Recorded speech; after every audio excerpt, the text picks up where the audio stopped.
整个建筑都已经荒废了，牌子还立在这儿，虽然都已经生锈剥落了，看起来应该是已经解体过了，非常的破败。日本那种灵异节目会到的地方。水上温泉位于群马县北部立根川流域，其历史可追溯至日本战国时代，最初名为汤原温泉，作为深山秘汤吸引疗养者。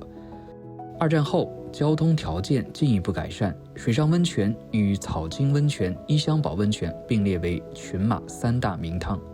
各类温泉旅馆拔地而起，形成了独特的温泉文化和区域品牌。但跟这图上的颜色一样，现在都已经褪色凋敝了。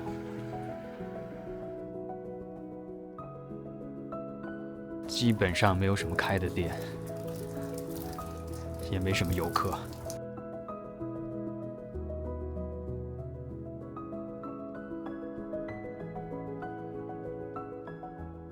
从东京前往水上温泉，如果开车需要约2个小时20分钟，也可乘坐 JR 到达高崎后换乘上越线普通列车到达水上站，或是乘坐上越新干线在上毛高原站下车，然后再转乘巴士前往，全程需2到3个小时。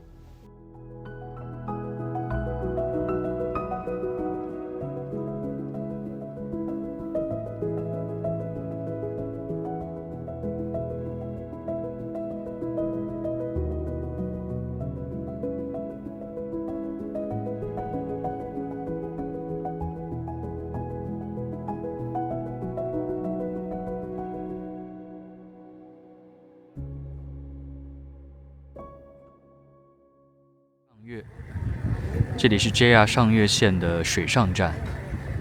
旁边就能看到雪山。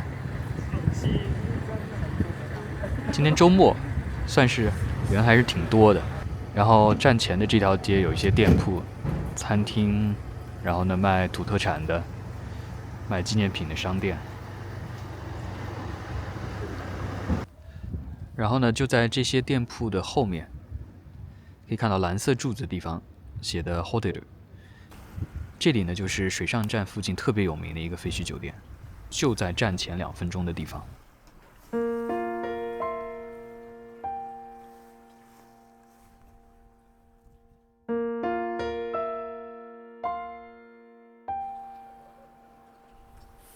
这个角度就可以看到酒店的名字，牌子还立在这儿，虽然都已经生锈剥落了。其实从这个地方就可以看到，整个建筑都已经荒废了。大宫酒店于1964年开业，共7层，拥有约60间客房，可容纳330名宾客。酒店设有大、中、小宴会场，地下更设有大型万人风旅。因为酒店位于 JR 水上站前，得天独厚的位置为其带来了不少客源。但在1989年，酒店发生了一起严重的电梯事故。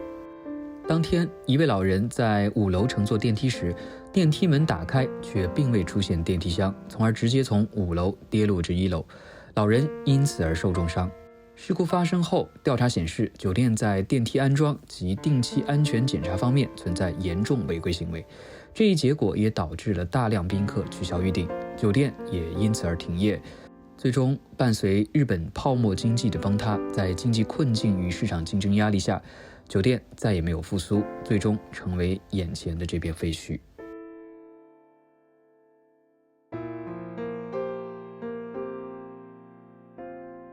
今天的这个雪特别厚啊，门前的路都已经完全被雪封住了，进不去了。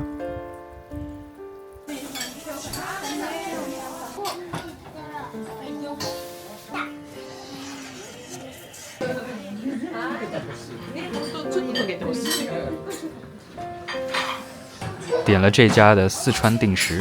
它是麻婆豆腐的定食，然后配的味增汤。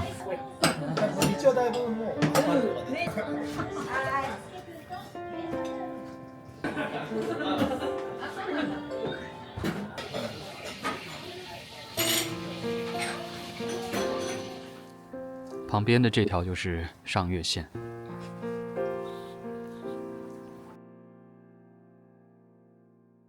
顺着车站前的这条路往前走的话，就可以到真正的温泉街的地方。看起来也没什么人，底下就是立根川，整个温泉街是沿河而建的。这牌子看起来挺旧的，底下本来是有一个立根川的游步道的，然后呢，顺着这游步道，应该可以看到那边有一个吊桥，就走到河对岸的。但是现在这吊桥已经完全废弃了，走不了了。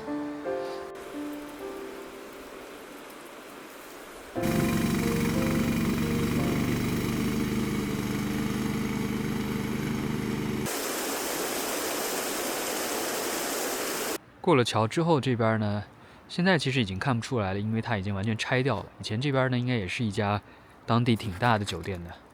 虽然现在已经被完全拆除，但在不久之前，眼前还矗立着水上温泉另一处著名的废墟——沧海酒店。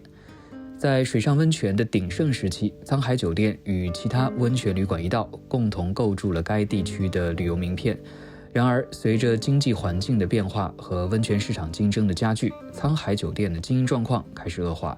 后期，为了吸引团体客和成人消费，酒店甚至尝试引入了大尺度的服务和成人娱乐项目。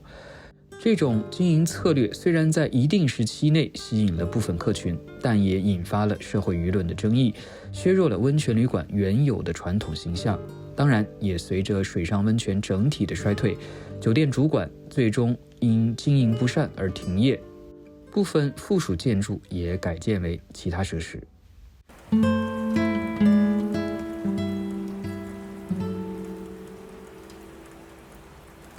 这里应该就是温泉街了，因为天晴了，所以一直有雪消融、水滴下来的声音。除了这以外，没有其他的声音了。然后整个商店街看起来基本上没有什么开的店，也没什么游客，空荡荡的。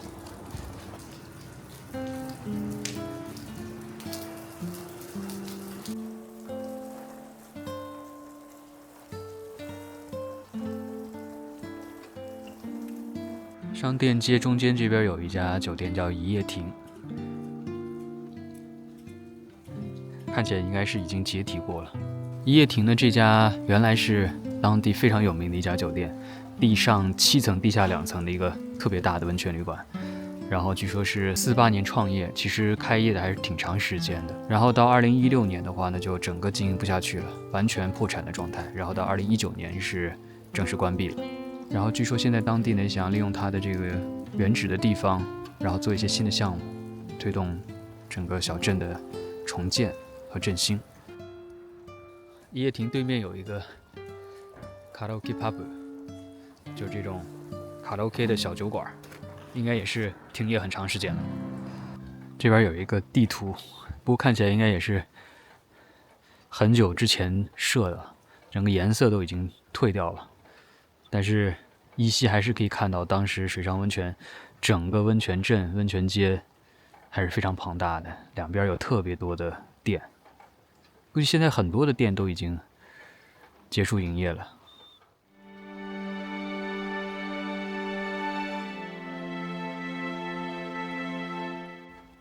在20世纪中后期，水上温泉作为传统日式温泉度假区，曾达到繁荣的高峰，不仅为周边的居民提供了休闲场所，也吸引了众多外来游客。但跟日本众多衰落的温泉小镇一样，日本泡沫经济的崩塌造成消费水平下降，旅游支出减少，尤其是公司团体出游的传统社员旅行活动大幅减少，酒店利用率下降，大量客房空置。另外，经济紧缩导致不少旅馆缺乏更新改造的资金，使得老旧设施难以提升竞争力，从而加速了倒闭和废弃的现象。年轻一代更偏好现代化、个性化的住宿体验，从而使温泉旅馆的吸引力大打折扣。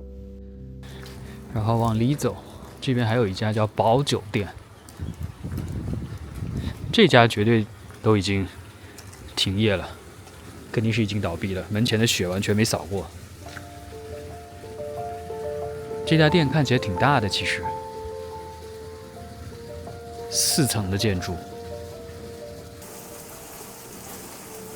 此外，当然还包括一些各地具体的原因，如上述提到的电梯事故，以及水上温泉曾出现的温泉造假情况。不少温泉旅馆为了降低成本或由于管理不善，出现了用自来水或井水加热冒充天然温泉的情况。这种温泉造假行为一经曝光，便导致民众对该地区整个温泉环境产生怀疑，丧失信心，从而影响了整体市场的需求。这家叫去来庄的温泉旅馆，应该也是温泉旅馆吧，看起来应该也是停业了，应该也是已经倒闭的一家酒店。当然还是有一些店还是开着的，像这家店药局，这家应该还是在正常营业的，这家应该是当地的面包店、咖啡店。当然作为温泉小镇，这种日规的温泉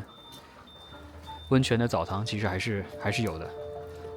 另外，就水上温泉的情况来说，还有一点是交通网络的变化，特别是上越新干线的开通以及高速公路的兴建，这些基础设施的演变，在提升便利性的同时，也意外地导致了温泉街的人气下滑。上越新干线于1982年开通，连接东京和新泻，主要目的是改善东京与新泻地区的联系，同时汇集沿线的群马县和越后地区。由于新干线的高速直达特性，许多游客选择直接前往更具吸引力的目的地，如新泻、越后汤泽等，而非在水上温泉停留，且水上温泉也没有直达的新干线车站。1985年，关越高速公路全线贯通，连接东京与新泻。过去依赖铁路旅行的游客会在水上站停留，并顺道泡温泉或住宿。但高速公路开通后，自驾游客更倾向于直奔滑雪场或其他的观光地，而不特意进入温泉街。原本 JR 上越线的普通列车班次也相应减少，水上温泉的交通便利性日趋下滑，从而影响了整体的利用率。经济、事故以及交通方式的变化，造就了很多日本其他温泉小镇也会看到的如此萧条衰败的景象。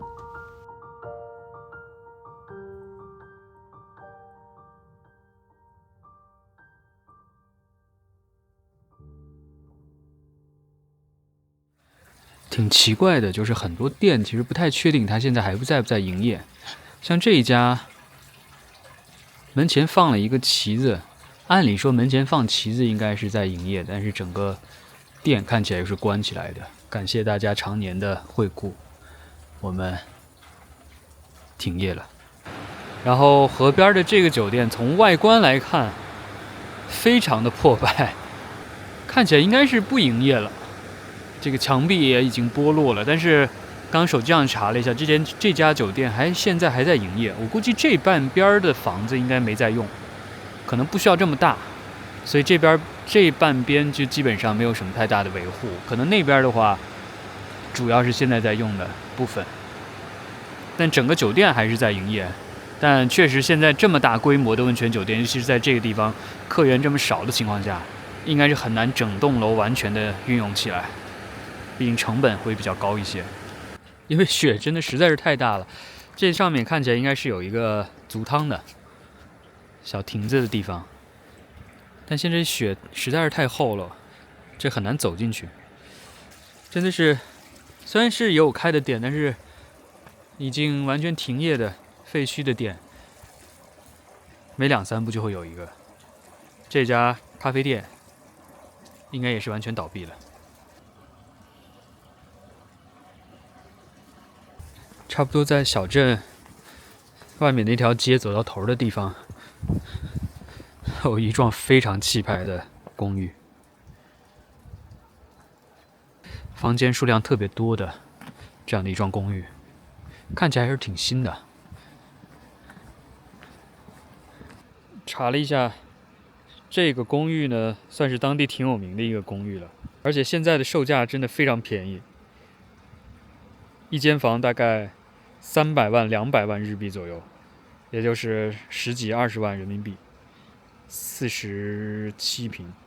这房间看起来还挺不错的。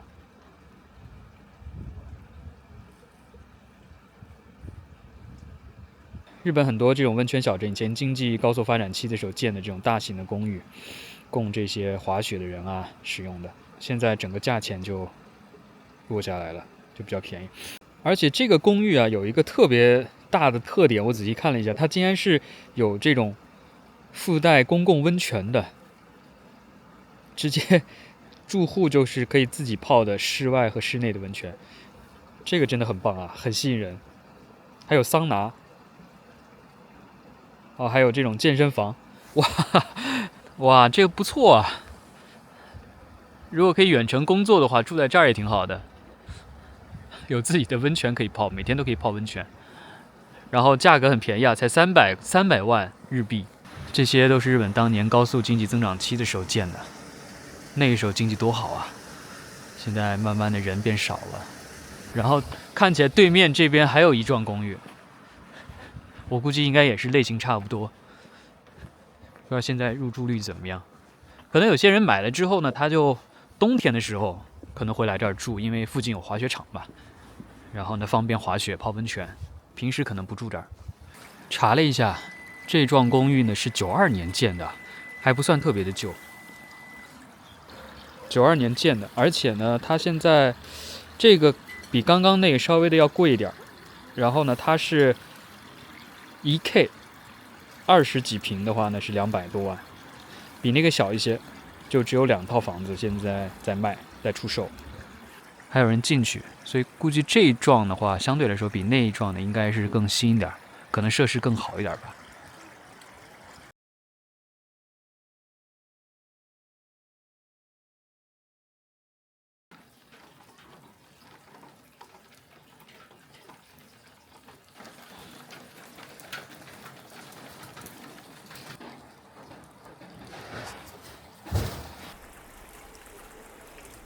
这家应该之前是一个小酒吧吧，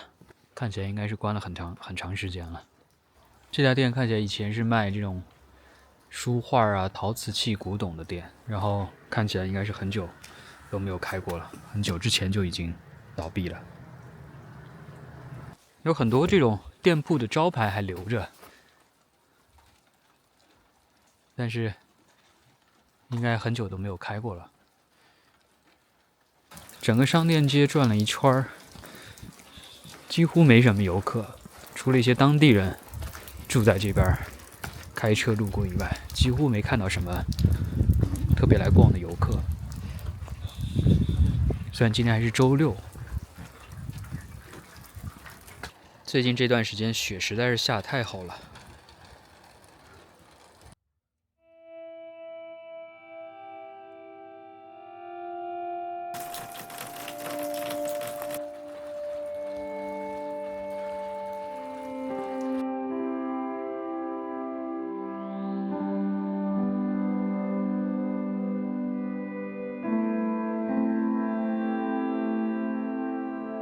雪下了大了之后，如果天一晴就特别危险，就会有这种落雪的情况。刚走到这儿，啪的一声特别大，一大堆雪掉下来。如果人刚好走在这儿，落在头上的话，其实还挺危险的。所以下雪天之后，如果是晴天的时候，尽量不要走在屋檐的下面。倒闭的拉面店。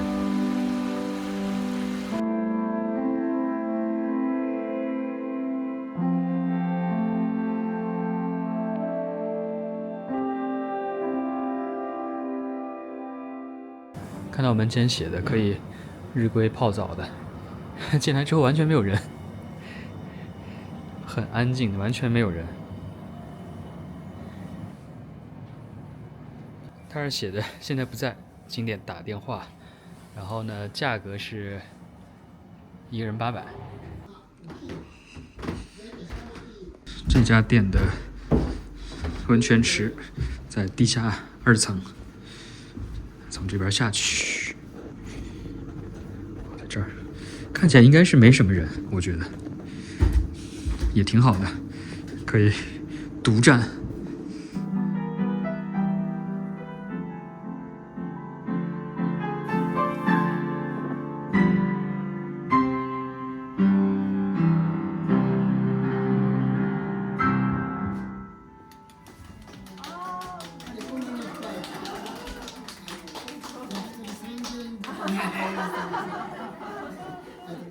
这家店它卖苹果汁，又是我的最爱，不过挺贵的，这一小瓶要600块。刚好泡温泉，稍微的在这儿休息一会儿。这家的这个温泉水特别的烫，我记得之前在福岛泡的那一次就特别的烫，我觉得这家比那家还要再烫，感觉有50度，没有50度也有48、9度，或者47、8度，真的非常的烫，感觉下去2分钟都受不了了。但舒服真的是挺舒服的。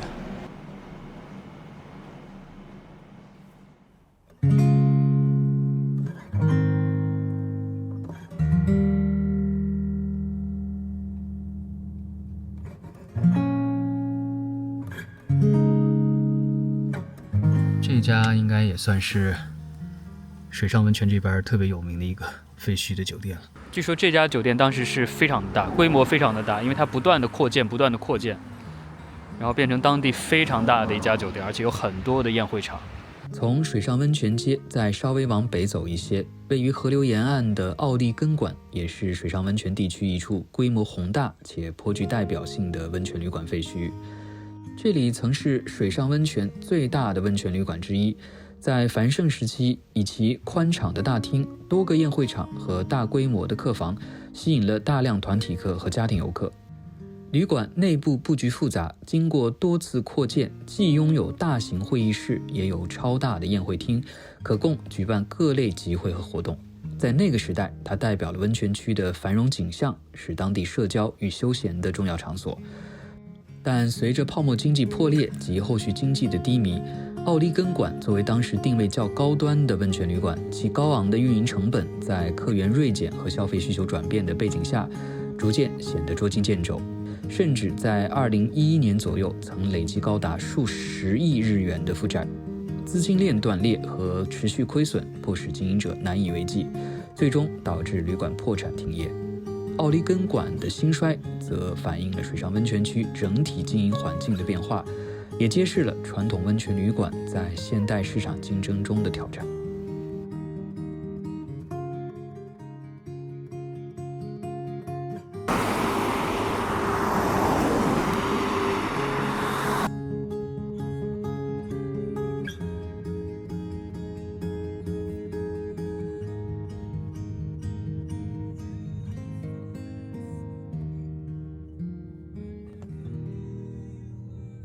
然后呢，在立根川上游的地方有一个藤原湖，湖边有一个酒店叫藤原乡酒店，这个也是水上温泉这边非常有名的一个废墟的酒店。现在据说这个酒店一直以来都是有闹鬼的现象，所以很多那种试胆的人会来这个地方挑战的。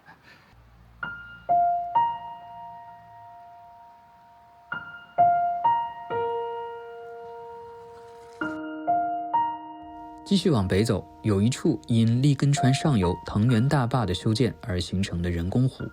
针对湖区景色观光的开发，周边也新建了不少温泉旅馆。2004年，温泉水欺诈的问题在水上温泉区内爆发。酒店藤原乡虽然宣称从邻近的温泉引水使用，但事实上却使用了普通的自来水。此事严重损害了消费者的信任，直接导致客源骤减。由于持续的经营困境，加上温泉伪装丑闻的冲击，藤原乡于2007年宣布停业，并最终倒闭。此后，其建筑逐渐荒废，成为当地著名的废墟和灵异场所。不少探险者和灵异爱好者称在酒店房间内听到奇异的脚步声，看到模糊的人影，甚至有拍摄者称相机出现了种种故障。该酒店因其荒废的景象和各种超自然现象，在电视节目、社交媒体上广为流传。有兴趣的朋友可以亲自来看看。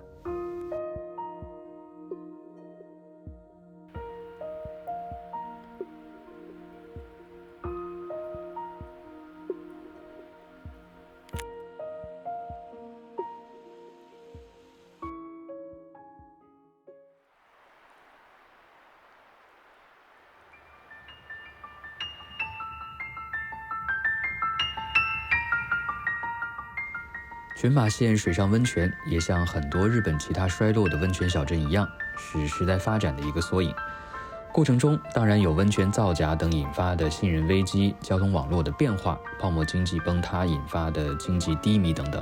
但我觉得主要还是人口结构的变化、人口数量的减少、人们生活样式和娱乐方式的多样化有关。不仅是日本，也有可能发生在其他的国家或地区。日本国内观光动力不足，海外观光的过度开发又成了观光公害问题，这的确是挺难的。历史记忆以及自然的保护和地方经济的振兴，可能是现在各方都面临的一大课题。